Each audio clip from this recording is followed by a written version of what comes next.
Hello guys, welcome back to the Beastie Room. Now, we've had quite a few comments regarding our young Theraphosa stirmies.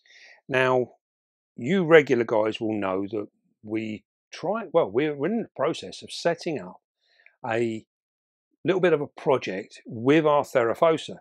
So we're fortunate enough here in the Beastie Room that we have a number of stirmies. We also have a number of blondies and the apophysis as well. So we wanted to cover all three.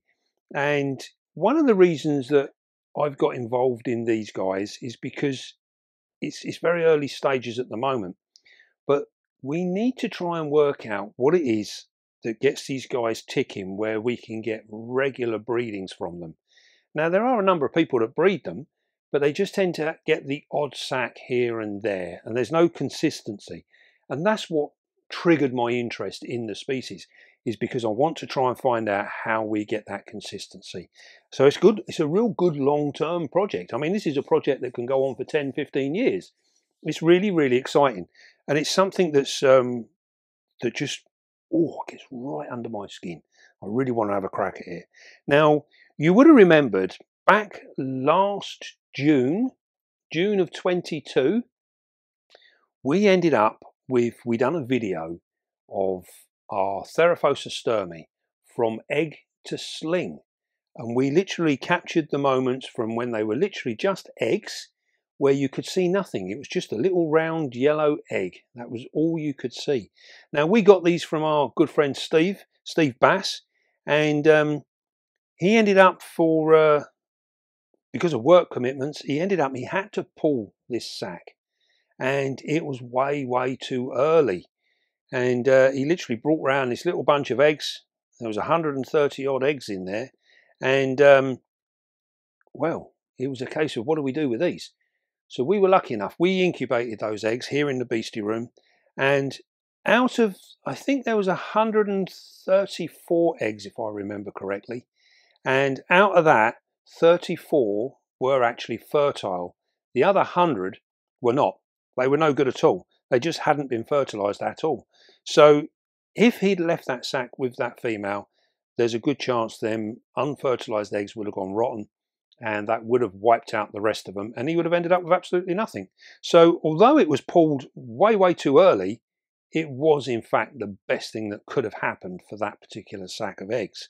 Now, out of those, he kindly gave us a few for our efforts, and we held on to them. We got 3 of them here, and so we are now 8 months on from that video, and we have rehoused them once, and we put them in these tubs, and it's now time to move them up to their next sort of stage. Now, as you guys know, I don't like to make too many massive moves. And what we've done with our adults, we've got them in big rubs, and we'll show you those in a little while. But they're big rubs, far too big to put this size spider in.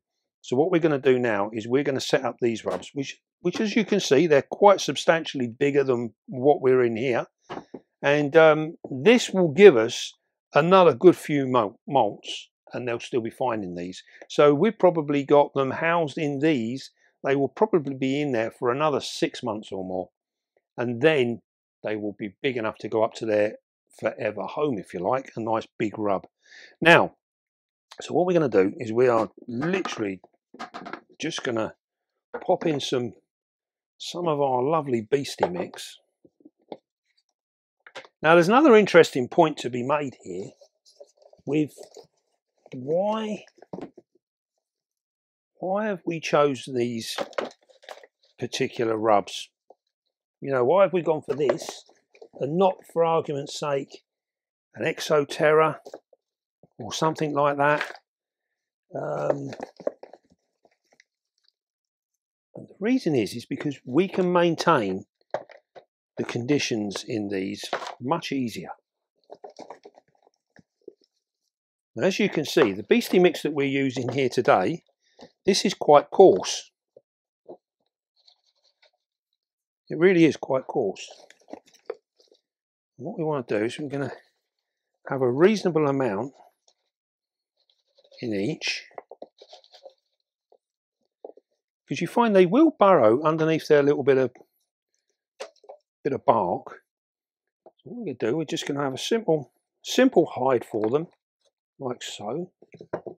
Just remember, when you're making up these sort of homes like this, it doesn't need to be anything too special. It's basically there to serve a purpose. Now, another thing that's worth doing with this particular species of spider is a good sized water bowl. You do find they do actually drink quite a bit, and by having these bigger bowls, it will actually save you an awful lot of work as well, because these bowls, especially in this type of enclosure, will stay filled for a whole week. So we don't have to worry about going back every other day filling up water bowls. That water in there will be good enough for another week until we come around to checking them again. And that's what we tend to do with this type of spider in this type of setup. We will check them on a weekly basis. There's no need to be checking in on them daily. But you're better off leaving them be, let them do their own thing. So we're going to fill up our water bowls. Now these really are a wonderful, wonderful spider, and I do think that they're very, very misunderstood. And by that I mean their general environment, what we need to be giving them. And although they like a high humidity, they don't necessarily like a wet environment. And most people are keeping these, in my mind, a little bit too wet. There is a time when we want them wet, and that is when we're breeding and we're trying to stimulate a female that's been paired into actually dropping an egg sac. And it does seem to work out that if we flood them out a little bit, make the environment much, much moister than what it is normally, then they do tend to drop. It does seem to be a trigger point with them. Now, with our youngsters, I feel that most people keep them far too wet on the misunderstanding that this is going to help them molt. And wet environments do not encourage your spiders to molt. It doesn't help them molt or anything like that. When we see of spiders having bad molts, this is generally down to poor hydration within the spider. Yeah, the outside environment, it does make a difference, but not to the huge extent that soaking their enclosure. We see it all the time. People say, oh, my spider's, is coming into pre-molt. I've soaked its enclosure. I've banged the humidity up. I'll be totally honest with you, it's not going to make a blind bit of difference. It really isn't going to make any difference. The hydration within your spider is the key to a good molt. So bear that in mind. That is what's going to make the difference. Now then, we have got 2 females and a male. So we've already gone through their molts and we've sexed them. So we know what we got. And as you can see there, as soon as we take the lid off, it starts kicking up hairs all over the place. She's still kicking hairs now. Look at that, even with the lid on. Now, if I drop that down there like that, and take this lid off, look at her, look, she's getting that leg up ready. That leg there is just ready to flick hairs. Now, this actually will probably be a good example if we get right in close so that all we can see is that bare bum. You will see them hairs floating when she kicks them. And it's something that's unavoidable because she's already in that frame of mind. So what we're going to do, you see how this leg is poised? It's just ready to kick into action. Hopefully, as soon as we touch her, she'll probably flick. Here we go. Oh, look at that. She might just behave herself. What we're doing is we're getting the paintbrush underneath her, because we want to lift her nose out of this corner. But we want to do it nice and gently. We're maintaining contact, as you can see. These guys are quite prone to bolting when they're not kicking hairs. Look at that. When we want to demonstrate hair kicking, they decide, no, we're not going to do that. Now you can see her bum there. She's in pre-molt. You can also tell by her colour. Very, very well. There you go. Can you see them hairs? Whoa! Look at that. She's kicking them up everywhere. Right. So what we're going to do? We're going to take our label off, and we're going to put it on the lid. Oh, she didn't like that. That made her jump a little bit. So right, we're going to put that over here, because what we want to do, I want to show you the difference in colour. Now this is our other female, and this one is darker.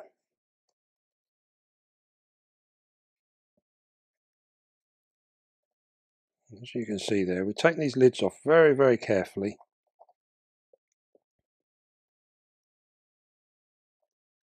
You don't want to upset our spider. Now look at the difference in the colouring. You see the difference between this one and that one. Now these are sisters, and you could well be mistaken for thinking they're different spiders. And all that's happened here is this one is quite freshly molted, and this one is in pre-molt. So that it changes their colour. So I always think when they're freshly molted, they have this lovely, beautiful brown colour. And then when they in pre-molt, they turn into this sort of like tan colour. Very impressive either way. But I do like the dark. I think the dark looks absolutely stunning. And then hopefully, if we can get her to come out nice and gently, you just want to move her very, very gently. You see, she's more interested in having a look at the brush. What we're going to do, we just turn it round, because hopefully now we can take this out. It'll make it easier, won't it? Oh, she's kicking hairs as well now.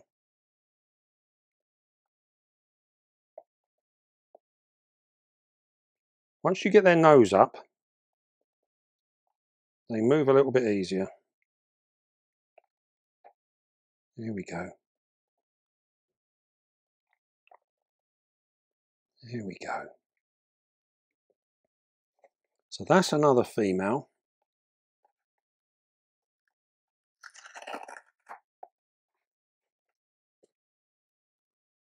We can. I can't believe they were chubby babies. Yeah. Now these guys now, as we were saying earlier on, are 8 months old. So you might sort of sit and think to yourself, wow, you know, is that a good size for 8 months? They can grow much, much quicker. And we can have them a lot bigger in 8 months. But the idea that we've done here is we've grown them on nice and steady. We don't want to blow them out so they're huge, great things. Then they molt and then they're growing so fast. We'd rather that these guys have had a nice steady feed. They've not been rushed with food at all. So at 8 months old, these are still quite small. And I think I think they're ideal personally. Their size, I think, is absolutely spot on. If we measure that spider is roughly 4 inches. He's roughly 4 inches at 8 months old, which I think is perfectly adequate. There's often a big rush to get these spiders as big and as quick as possible, and it really isn't the way to go. Now this is our male. He's already kicking, look at that. And as you can see, this one's in pre-molt as well.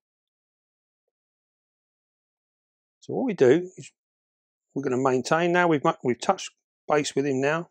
You can see there's a roach in there now, look, because he's in pre-molt, he's not interested in that. What we're doing now is we're lifting him up, tilting our box at the same time. There we go. And he's in. Lovely jubbly. most important, we get the label on.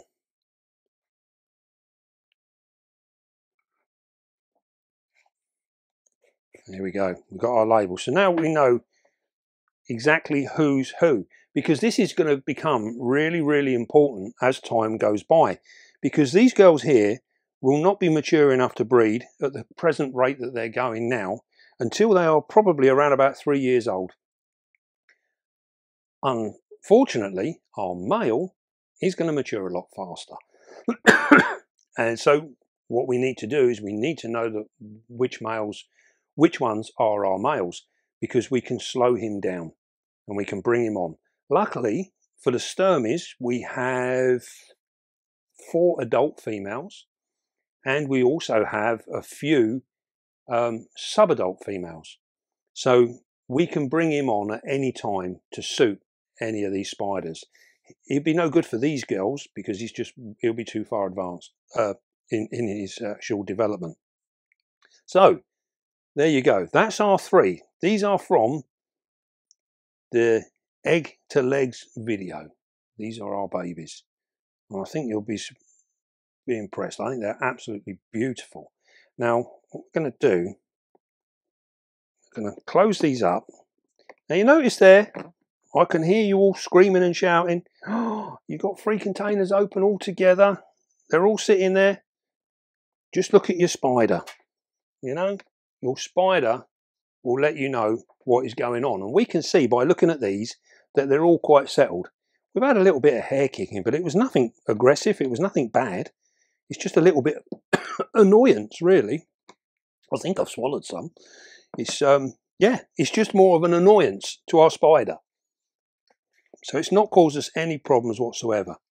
Now, we were saying in the very beginning about the reasoning behind putting them in these enclosures.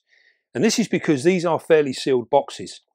And you would have seen from our humidity video, we said about being careful with your humidity when using small boxes like this. If you spray them, the humidity cannot escape. Oh, excuse me. It can't escape as easily as it can in, say, an Exoterra or one of our Komodos. So this is the time where we can turn that around. We can make what is a problem in this box, we can turn it into a benefit in these boxes, because we've got a spider that enjoys a little bit of humidity, but as we said, they don't want to be wet. You've seen the substrate in here. It's perfect, absolutely perfect. If we see our stuff here, this is the bucket that we've got it in. Yeah, and you can see that. I squeeze that together and it just crumbles apart. This is where you want your soil. Yeah, so even squeeze it like that, look at that. It still crumbles up, but there's enough moisture in there. See how it sticks to my hand? That is enough moisture. You mustn't get it wet, and that they will be fine. Right, so what we're going to do now, we've now had a look at our babies. I'm now going to show you what we class as a large juvenile.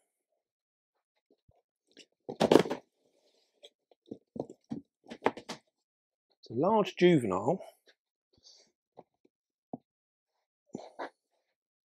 Comes sub-adult. Now then, as you can see now, we've moved up into a much bigger container, and this is big enough now to hold an adult stirmi. More than big enough. Now you come over and have a look at this. Now this is what we would class as a sub-adult spider. And as you can see there, she is pretty big. Now one of the big problems that we see with these spiders is when people are selling them, most people would class this spider as an adult. This is not an adult spider. She has still got some way to go. But she is absolutely beautiful. Now you can see there she's in a little bit, ready for a bit of pre-molt. I'm going to see if I can grab a big roach. We'll see if she's hungry. Nice to see her feed. Let's see if we can do that. I'll go down into my roach bin here. See if we can get a nice big roach.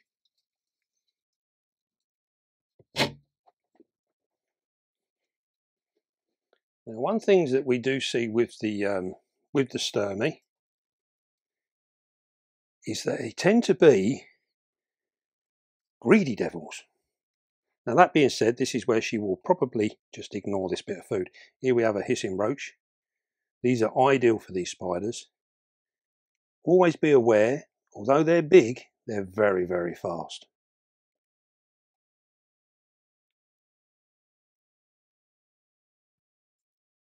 Yeah, there she goes. That was quite a lazy takedown, to be fair. That was quite a lazy takedown. I'm not sure she's even actually still got hold of it. No, it's underneath her. She doesn't seem particularly hungry. Remember what we were saying with the youngsters, that their colouring gives away some of their things. So she is actually coming into pre-molt, but she's in the very early stages. She's still quite reddish, reddy brown. You can see it in her carapace there. It's still quite dark. You can also see down here, this is always a good sign as well. You notice how she's not bald here? All her hairs are intact. Everything's there. You can see the lines in the legs. This is what makes these spiders so cool. They're very, very striking. Here she comes. She's thinking of having a little wander. That roach is actually underneath her. She might, yeah, she's going to scoop him up now. She's got huge, huge fangs. And you also find with the hissing roaches, they can be quite a handful. There she goes. She's tucking into that now. Now that is enough to keep this spider going for a good couple of weeks. They don't need any more. And remember, when you've seen us, when we've looked at our other spiders, and we often get asked, how often do we feed and what have you? And all of our spiders are treated in the same way. If you look at this girl with her abdomen, we can see there that her abdomen isn't huge. It's not big in any way. It's, in actual fact, it's just a tiny bit bigger than her carapace here. And this is what we're looking for. This is what we're hoping for. It's quite bulbous, but then that is characteristic of this particular spider. They do carry a bulbous abdomen.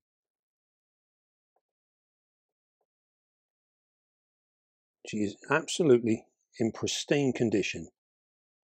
Now when she molts out, she will look very much like a blondie, in the fact that with her colouring, she will go really, really quite dark. Isn't she beautiful?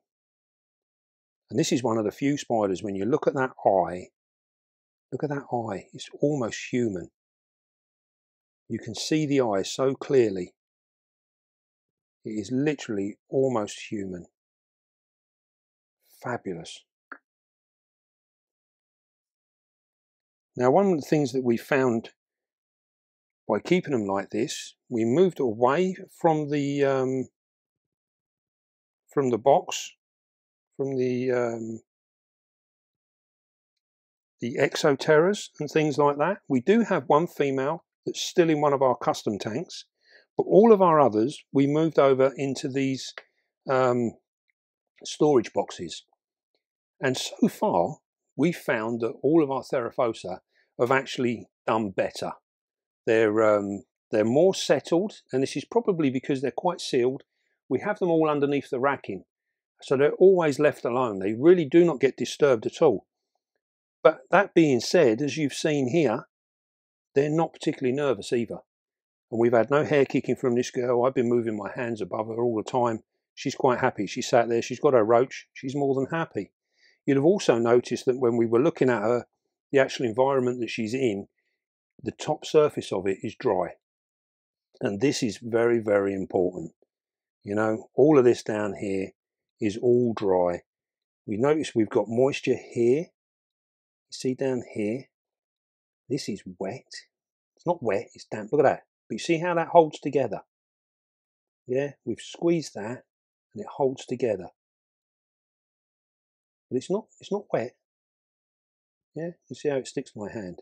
And then as we go along, we see it over here. She's more interested in my hand now. You see the very surface of that is dry. And this is what we're looking for. So although they're a moisture-loving, humid-loving spider, they still require that decent substrate to be sitting in, where it's not too wet. And don't forget, as we said earlier on, their hydration comes from their food and what they're drinking. So this is the most important thing. So if you're ever worried about, many people worry about their big spiders, like the Theraphosa's, when it comes to molting time. There's no reason why you should worry about these any more than you would your geniculata or any of your spiders. You know, the same rules apply to these as does your other spiders. And just remember, a good molt is going to come from a good hydrated spider. That is the most important part. Right. I think what we'll do is we'll leave her now. She can have her meal. She's been such a good girl. No hair kicking at all. Do you see that? Theraphosa stirmi. And we've had no hair kicking from this girl. She's been absolutely, perfectly well behaved. Right. Well, I hope you enjoyed that little recap. We've got many of these to pair up. A couple of them we've already paired. And we've got others that are sort of been paired and we're just waiting. It seems to be with these that the actual the gestation and the time it takes for these guys to drop a sac can be many months. And there's a lot of work to be done to really unlock the secrets of these spiders. Absolutely amazing. Right then, don't forget, be calm, be gentle, and love your spiders. And I will see you soon, guys.